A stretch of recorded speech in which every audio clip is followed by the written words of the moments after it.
Hello everyone, I just wanted to take a chance to talk to you about how we learn, just to remind you about how our brains work. Because at the moment we are still trying to do our learning, but just in a very different way. And I don't want us to forget, actually, how do we learn? What's happening inside our brains when we are learning something new or recapping something we already know?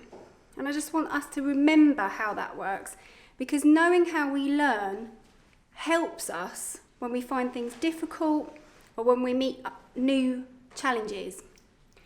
So, I want to talk to you about our learning styles and remind you about what our learning styles are and how they work. So inside your head is your brain. And the reason why your brain is inside your head is because your head has got a really nice, thick, strong skull to protect it. And the reason why your body wants to protect your brain is because your brain controls everything that your body's doing. So when I move, it's because my brain is telling those muscles and those parts of my body to move. When I say something, it's because my brain is telling my mouth what to say. So, really important part of our body, vital part of our body, which is why it's in the place where it can be the most protected. Now, inside our brain, there are lots and lots of brain cells. The brain cells are the part of us that is learning. That's telling us what to do. Those brain cells are the things that are telling us what to do. But how do our brain cells know what to do? And that's because as we learn things, as we have new experiences and learn things, our brain remembers and stores that. So inside our head, inside our brain, there are millions of brain cells, which I like to call learning stars.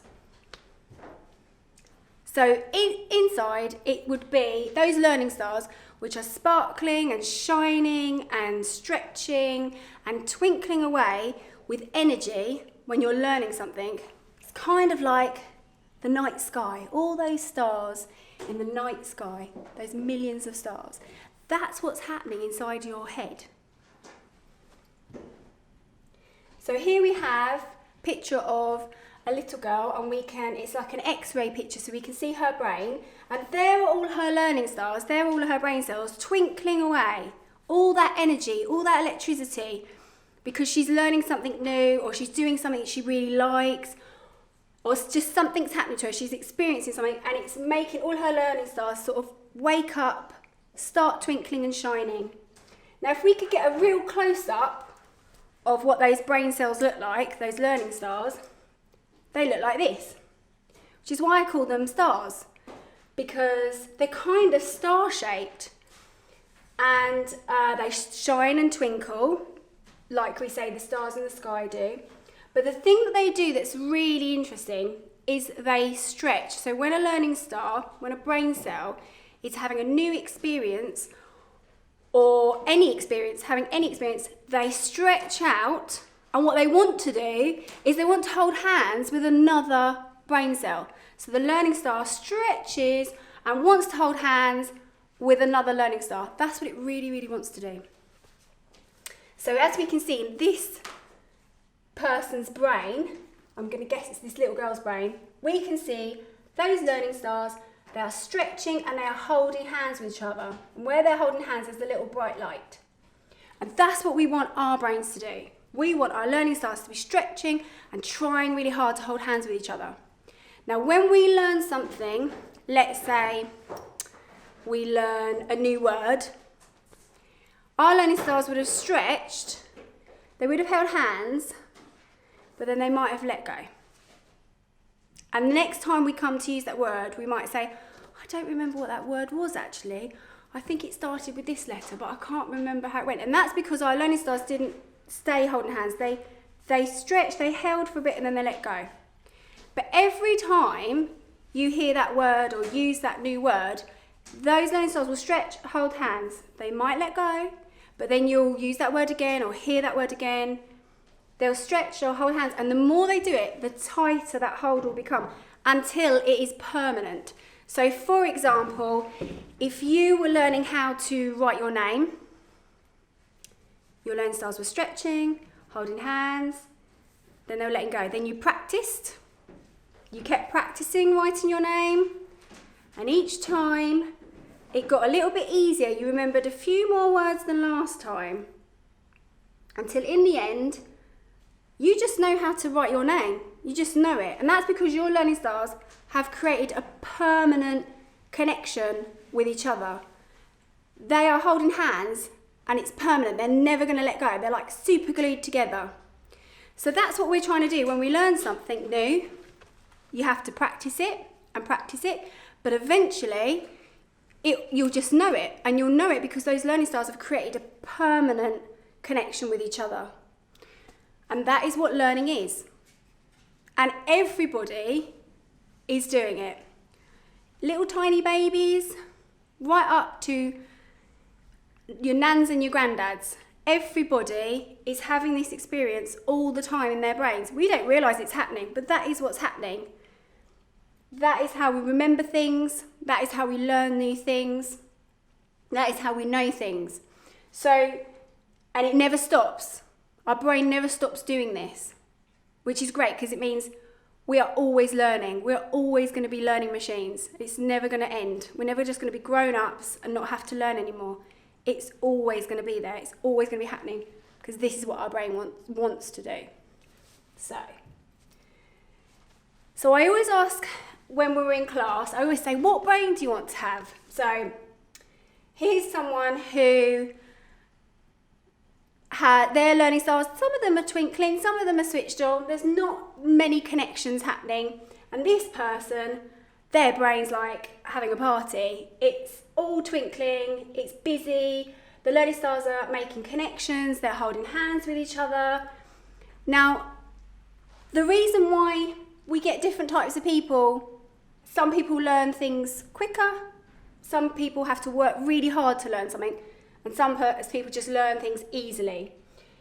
Now, that's because our brains are all different. Some people's brains, certain things might take longer or need more practice for the learning styles to hold hands permanently. And other people might have to just do something once and that's it. They've just got a permanent connection. They'll never forget how to do that. They only learnt it once.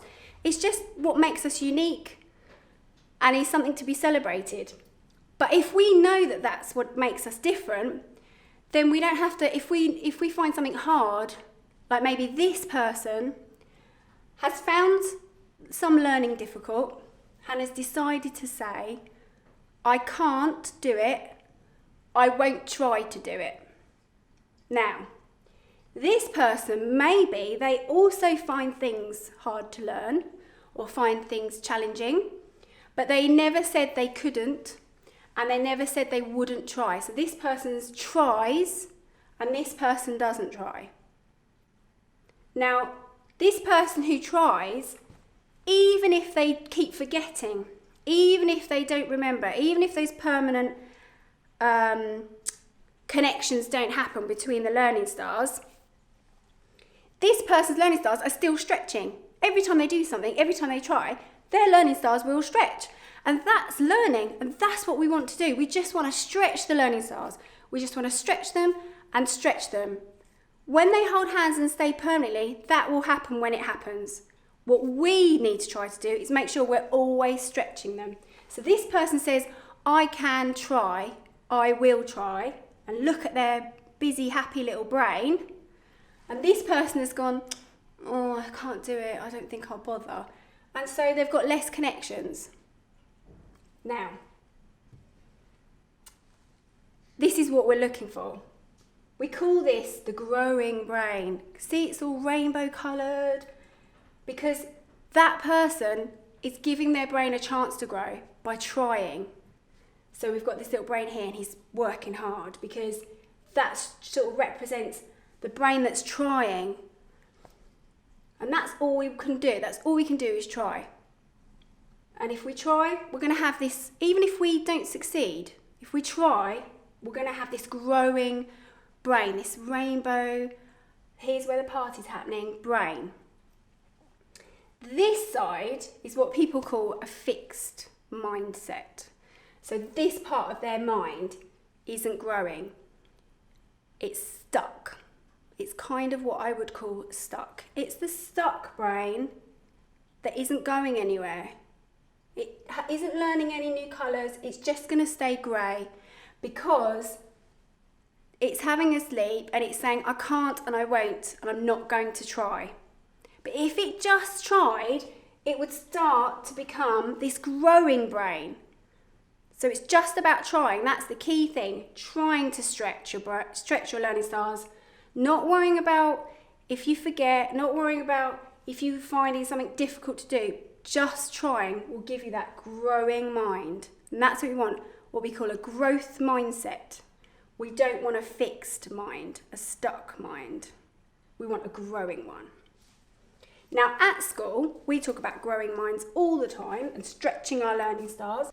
So we want to have a growing mind and we don't want to have a fixed, stuck mind. Thank you for watching, and I hope that that's helped remind you about our learning styles and how we learn and how they stretch and they hold hands. Start again. I've so lost my flow. And last time. This is my last time. Do you want to just write it down? No, it's my last time I'm doing it. Right. Can you feel The love tonight. Right, start again. Tell me the points you're going to go over. Just say them, please. What are the points you're going to go over? Whatever. You're welcome. Ready, stop.